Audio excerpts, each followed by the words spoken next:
우리 다 같이 한 마음으로 이사야서 40장 3절의 말씀 같이 합독해 보도록 하겠습니다. 외치는 자의 소리여 이르되 너희는 광야에서 여호와의 길을 예비하라. 사막에서 우리 하나님의 대로를 평탄하게 하라. 아멘. 여호와의 길이라는 것을 히브리어로 보니 때레크 에흐와라고 그랬습니다. 여호와께서 만드시는 길, 여호와께서 걸어가시는 길이란 의미를 갖고 있습니다. 하나님께서 걸어가실 수 있도록 여호와의 길을 예비하라. 예비하라는 히브리어로 보니 판나, 무언가 거추장스러운 것, 지저분한 것을 깨끗이 치우고 손님 맞을 준비를 하는 것을 의미합니다. 하나님께서 마음껏 걸어가실 수 있도록 거추장스러운 것, 지저분한 것들 치우는 겁니다. 또한 평탄하게 하는 히브리어는 야샤르라고 되어 있습니다. 울퉁불퉁한 것이 없도록 곱고 평평하게 만드는 것을 의미합니다. 하나님께서 마음껏 걸어갈 수 있도록, 하나님께서 마음껏 내 삶을 운행할 수 있도록 내 삶 속에, 내 마음 속에 있는 울퉁불퉁한 것들, 거추장스러운 것들, 지저분한 것들을 치워야 되는 겁니다. 하나님께서는 이스라엘 백성들에게 말씀하셨습니다. 내가 너희들을 바벨론에 보낼 것이야. 그곳에서 여호와의 길을 예배하여라. 내가 마음껏 너의 인생 가운데 일할 수 있도록 치울 건 치우고 버릴 건 버리고 거추장스러운 건 다 떼어버리고 평탄하게 만들라는 것이죠. 그러면서 하나님께서는 70년간 바벨론의 포로로 내어주셨습니다. 여러분이 생각하기에 70년이 너무 길게 느껴집니까? 여러분 70년의 시간은 아무것도 하지 않고 기다리만의 시간이 아닙니다. 70년의 시간은 하나님의 살아계심을, 역사하심을, 하나님과 같이 동행하고 하나님과 함께 걸어가는 법을 배우는 시간이 70년의 시간입니다. 마치 이스라엘 백성들이 40년의 광야의 시간에 너무 많은 기적을 체험했지요. 홍해가 갈라지는 기적, 여러분 아침에는 만나가 떨어집니다. 낮에는 구름기둥으로, 밤에는 불기둥으로, 반석에서 물이 나옵니다. 수많은 불뱀들인데 그 불뱀들을 하나님이 다 몰아내 주셨습니다. 신발이 헤어지질 않습니다. 옷이 헤어지질 않습니다. 이 모든 건 기적이죠. 우리가 이 땅에 사는 삶은 광야 같은 세상입니다. 우리는 다시 오실 예수님을 기다리는 거룩한 신부로서 기다립니다. 어떤 문제 해결되기를 원하는 마음으로 기다립니다. 부흥되기를 원하는 마음으로 기다리고 다음 세대가 세워지고 온 열방이 구원받기를 기다립니다. 우리의 신앙은 기다림입니다. 계속 기다립니다. 그 기다리는 동안에 그냥 시간만 낭비하는 것이 아니라 수동적으로 기다리는 것이 아니라 언젠가는 문제가 해결이 되겠지라고 기다리는 것이 아니라 언젠가는 구원이 되겠지라고 기다리는 것이 아니라 주님께서 우리에게 원하는 것은 주님께서 하실 걸 믿고 주님께서 축복 내려주실 걸 믿고 부흥이 되고 다음 세대가 세워지고 영원히 세워지면서 문제가 해결이 되고 다시 오실 예수님을 기다리는 거룩한 신부로서 이제는 지금 우리에게 말하는 것입니다. 마음껏 내 마음 가운데 주님께서 일하실 수 있도록 울퉁불퉁한 것, 지저분한 것들, 거추장스러운 것들 다 치워버리라는 것입니다. 조금 더 구체적으로 4절 말씀 보니 주님께서는 우리의 마음을 낮추기 원합니다. 채우기 원합니다. 그리고 평탄하게 하기 원합니다. 골짜기마다 도두어지며 산마다 언덕마다 낮아지며 고르지 아니한 곳이 평탄하게 되며 험한 곳이 평지가 될 것이요. 골짜기마다 도두어진다. 현대어 성경에 보니 조금 더 쉽게 번역이 되어 있습니다. 모든 골짜기가 메워지고 모든 산이 낮아질 것이며 거친 땅이 평탄해지고 험한 것이 평지가 될 것이다. 여기서의 골짜기, 산, 거친 땅은 우리의 심령, 마음을 말합니다. 우리의 마음이 메워져야 됩니다. 여러분 지금 여러분의 마음은 어떻습니까? 외롭습니까? 뻥 뚫린 것처럼 공허하십니까? 허무함이 느껴지십니까? 메워야 되는 것입니다. 주님께서는 우리에게 말합니다. 왜 마음이 이렇게 뻥 뚫어졌느냐? 왜 이렇게 외로워해? 왜 이렇게 공허해 하느냐? 사랑하는 여러분, 우리가 마음이 외롭고 공허하고 여러분 마음에 허무감이 들면은 우리는 누군가에게 집착을 합니다. 세상이 매이게 돼 있어요. 혹시 여러분 과소유 증후군에 대해서 들어본 적 있습니까? 돈에 집착하거나 예민해질 때 나타나는 증상 과소유 증후군입니다. 그 뜻으로는 빈부와 상관없이 돈이나 물건을 더 가져야 한다는 생각에 신경질, 스트레스, 우울감, 불안감의 증세를 보이는 것을 말합니다. 그래서 마음이 허하고 마음이 외로우면 옷장을 열어보면 옷이 하나도 없는 것처럼 느껴집니다. 냉장고 문을 열어봤더니 먹을 게 하나도 없네. 신발장을 열어봤습니다. 신을 신발이 아무것도 없네. 마음이 외로워서 그래요. 마음이 공허해서 그래요. 그래서 이것저것 사기 시작합니다. 그러나 채워질까요? 절대 채워지지 않습니다. 그래서 프랑스 철학자였던 파스칼, 여러분들이 잘 아는 말일 겁니다. 하나님께서는 각 사람의 마음속을 이 세상의 그 어떤 것으로도 채워줄 수 없고 오직 예수 그리스도를 통해 하나님의 의에서만 채울 수 있는 빈 곳을 두셨다라고 했어요. 그 공간은 물질로 채울 수 없어요. 사람으로도 채울 수 없습니다. 그 어떤 지식과 어떤 명예와 이 세상의 그 어떤 곳으로 채울 수가 없습니다. 오직 예수 그리스도로만 채울 수가 있는 것입니다. 이미 이스라엘 백성들은 저와 여러분은 예수 그리스도를 만나고 난 후에 이미 채워졌습니다. 완벽하게 채워졌습니다. 그런데 오늘 주님께서 말합니다. 이스라엘 백성들에게, 저와 여러분들에게 지금 너의 마음에 보니 너무 외롭잖아. 불안하고 지금 너무 허무하다고 느껴지지? 채워야 된단다. 이스라엘 백성들은 어리석게 채우기 위해서 세상을 향해 나갔습니다. 갖가지 우상을 섬겼습니다. 너무 불안하고 두려워서, 무서워서 세상 것에 집착했습니다. 세상이 그렇게 좋아 보이는 겁니다. 채워지지 않았기에 이미 우리는 예수님을 채워졌음에도 불구하고 마치 이스라엘 백성들이 하나님의 백성임에도 불구하고 세상 사람들과 동일하게 먹고 마시고 입고 이 땅에서 삶만을 추구했습니다. 하나님을 향한 갈망이 점점 사라지기 시작합니다. 하나님의 뜻, 하나님의 비전, 하나님이 이 땅 이루시고자 하는 아버지의 영광스러움, 하나님 나를 통해서 이루고자 하는 하나님의 뜻에 대해서는 전혀 관심이 없어지기 시작합니다. 그 안에 죄만 가득 차기 시작합니다. 죄는 하나님을 향한 갈망을 사그라뜨려요. 존 오웬 목사님도 내 안에 죄 죽이기라는 그 책에서 죄로 인한 결과를 이렇게 좀 말을 하였습니다. 죄는 우리의 마음을 희미하게 하고 무력화시킵니다. 구체적으로 하나님과의 교제를 위해 필요한 영적인 틀에서 마음을 떼어놓습니다. 죄는 우리의 생각을 사로잡아 하나님의 사랑을 내쫓고 영혼에게 다른 것을 사모하도록 만듭니다. 그 결과 영혼은 하나님께 당신은 나의 기업입니다. 당신은 나의 전부입니다. 당신은 나의 모든 것입니다 라고 진실하게 말할 수 없게 됩니다. 죄는 하나님으로 채워지기를 원하는 영혼의 갈망, 소망, 그리고 경외심을 차단하고 어둠으로 물들게 합니다. 죄를 짓게 한다는 것이죠. 그래서 한번 점검해 보라는 것입니다. 지금 나의 마음이 지금 메워졌는가?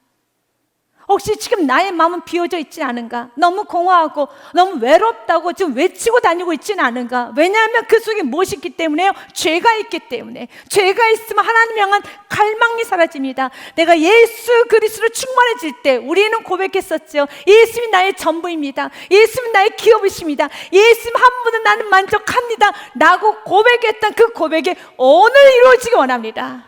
예수를 만난 사람은 사도 바울이 고백을 하게 되었습니다. 때로는 내 삶이 무명해 보이나 아니야, 난 유명한 자야. 무명한 자 같으나 유명한 자요.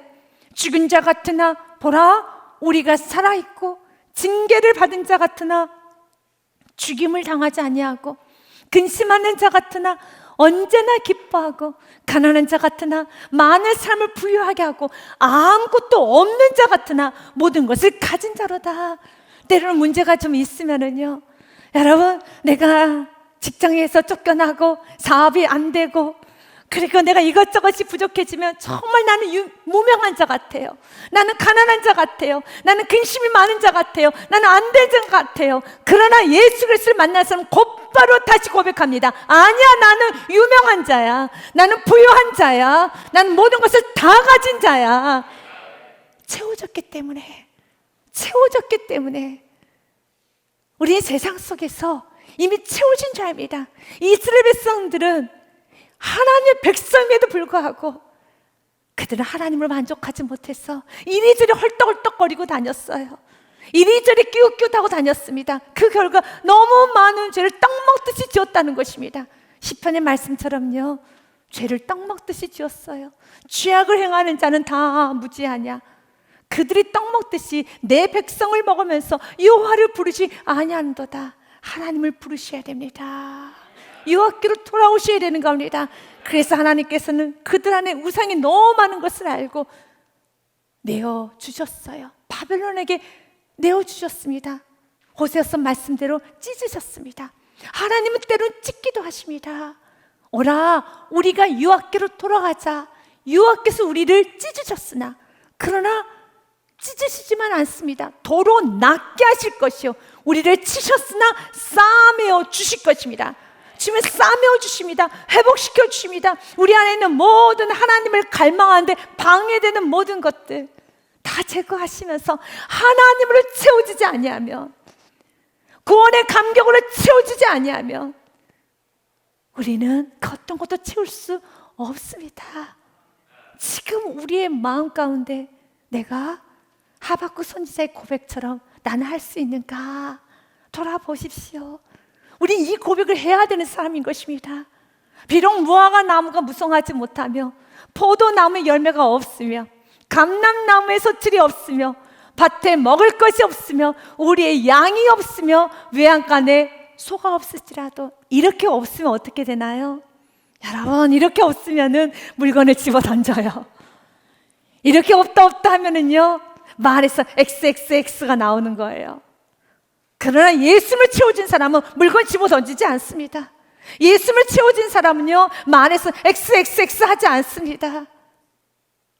때로는 지금 나의 삶이 무명해지고 근심이 많고 가난하고 나는 이것도 없고 저것도 없는 것 같지만 그는 곧바로 회복이 되는 것입니다. 곧바로 회복이 돼서 18절 말씀처럼요, 같이 읽습니다. 시작. 나는 여호와로 말미암아 즐거워하며 나의 구원의 하나님으로 말미암아 기뻐하리로다. 주님께서 말씀하십니다. 이런저런 핑계대지 말아라.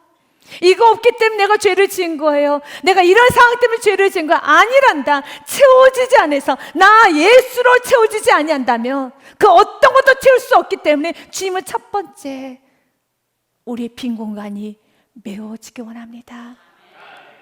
우리 빈 공간이 메워지기 원합니다. 모든 골짜기가 메워지고, 그리고 두 번째, 현대인의 성경에 보니 언덕마다 낮아지며 라고 되어 있습니다. 모든 산이 낮아질 것이며, 산은 우리의 마음을 말합니다. 두 번째로 우리의 마음을 낮춰야 돼요. 인간은 좀 교만한 경향이 아주 많습니다.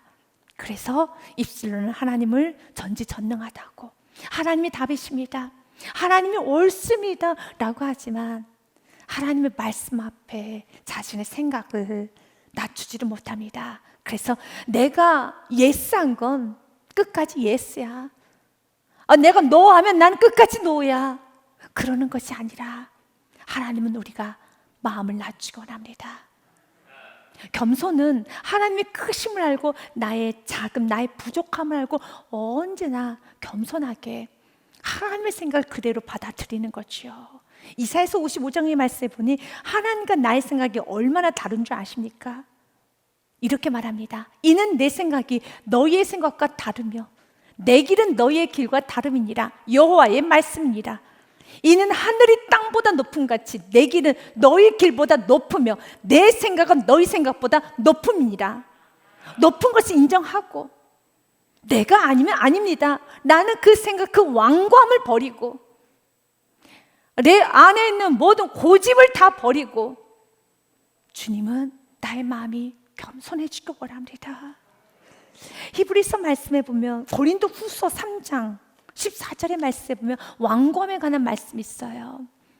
그러나 그들의 마음이 완고하여 고집스러워서 오늘까지도 구약을 읽을 때 그 수건이 벗겨지지 아니하고 있으니, 구약을 아무리 많이 읽어도, 내가 예배를 많이 드리고 내가 기도를 많이 하여도 완고함이 있을 때는 마치 수건이 벗겨지지 않는 것처럼 예배를 많이 드려도, 구약을 많이 읽고 말씀을 많이 읽어도, 기도를 많이 하여도 여전히 우리의 삶 속에 여러분 하나님의 임재를 경험하지 못해요. 그 수건이 벗겨지지 않아서 그렇습니다. 여전히 고집스러워요. 예배를 드려도 신앙생활 10년, 20년 해도 자기 생각을 꺾을 줄을 몰라요. 겸손하지를 못합니다. 고집스럽습니다. 완고합니다. 자신의 삶을 바꾸지를 않습니다. 생각을 무너뜨리지를 못합니다. 그럼 언제 생각이 무너지는 줄 아십니까? 언제 진정으로 나의 삶이 인격적으로 예수 그리스도를 만나고 삶이 변화되는 줄 아십니까? 매일매일 그 수건은 그리스도 안에서 없어질 것이라. 그리스도 안에서 없어진다는 것은 그리스도는 구원자이십니다. 내가 죄인이지요. 우리 모두 메시아 신드롬에서 나오셔야 되는 겁니다. 하나님이 구원자이십니다. 나는 죄인입니다. 날마다 말씀을 들으면서 나는 죄인입니다. 당신 나를 구원하여 주옵소서. 당신 이 문제를 해결하여 주옵소서. 언제나 내가 죄인인 것을 알고 두 손 들고 항복하고 당신이 구원자요니, 이 말씀이 구원자요니 나를 구원하여 주옵소서. 내가 듣겠나이다. 나는 심령으로 나아가게 될 때 그 심령으로 예배를 드려야 하지만 수건이 벗겨져요. 그래서 16절의 말씀에 한 번 더 말합니다.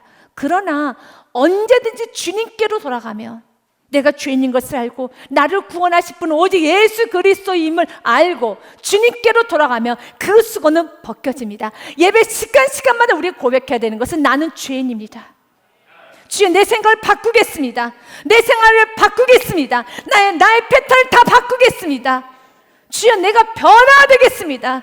나의 모든 생활이 다 변화되겠습니다. 날마다 말씀하여 주시고, 날마다 관여해 주시고, 날마다 내 삶을 이끌어가 주시옵소서. 라고 우리가 겸손하게 있으면 구원자, 나는 죄인인 걸 알고 항복하고 두 손 들기 시작할 때 언제든지 주님께로 돌아가면 그 수건이 벗겨지리라.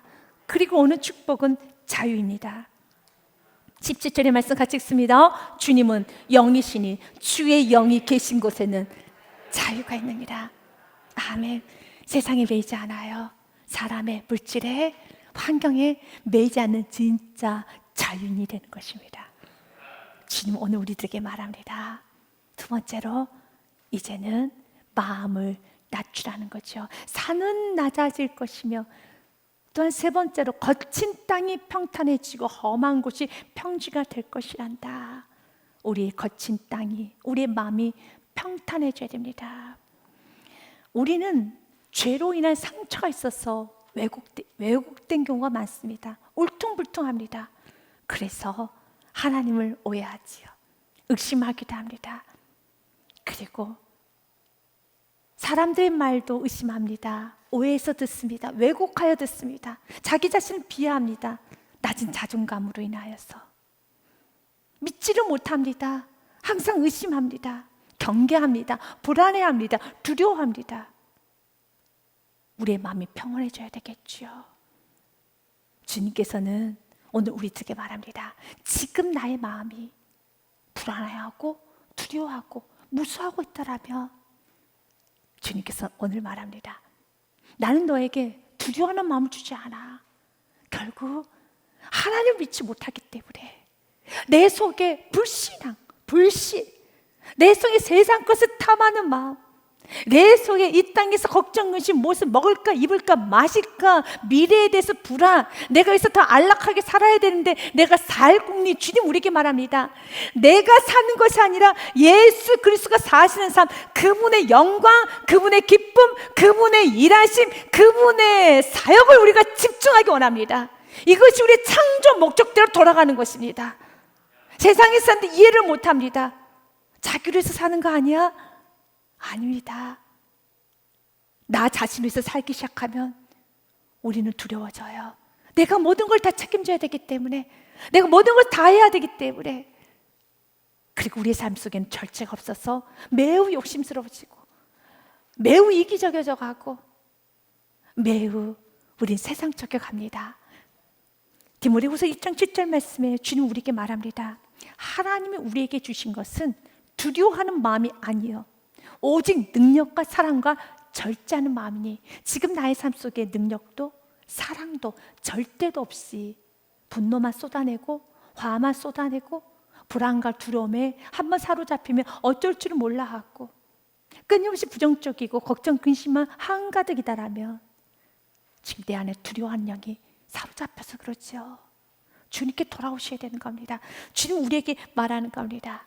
바로 이 광야 같은 세상 속에 살아갈 때 하나님께서 마음껏 걸어가실 수 있도록 이렇게 예수 그리스도로 채워지지 않은 마음은 다시 한번 예수 그리스도로 채우고 높아진 마음은 낮추고 그리고 또한 내 안에 하나님을 오해하고 또 세상을 의심하고 항상 두려움 가운데 이기적으로 나만 위해 살았던 모든 삶, 죄로 인한 상처, 실패로 인한 상처, 외로움 그 모든 것을 다 평탄하게 하면서 주님의 임재 안으로 들어오기 원합니다. 주님 안으로 들어가기 원합니다.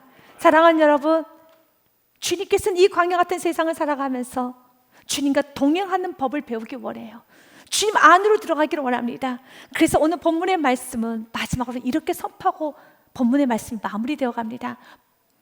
오늘 말씀은 6절부터 8절 말씀까지 제가 읽을 겁니다. 말하는 자를 소위 이르되 외치라 대답하되 내가 무엇을 외칠까? 오늘 동일하게 우리 주님 우리에게도 말합니다. 외쳐라. 주님 내가 뭐라고 외쳐야 될까요? 너 자신에게 외쳐라. 환경에 외쳐라. 세상을 향해서 외쳐라. 뭐라고 외쳐야 됩니까? 주님 말씀합니다. 외쳐라.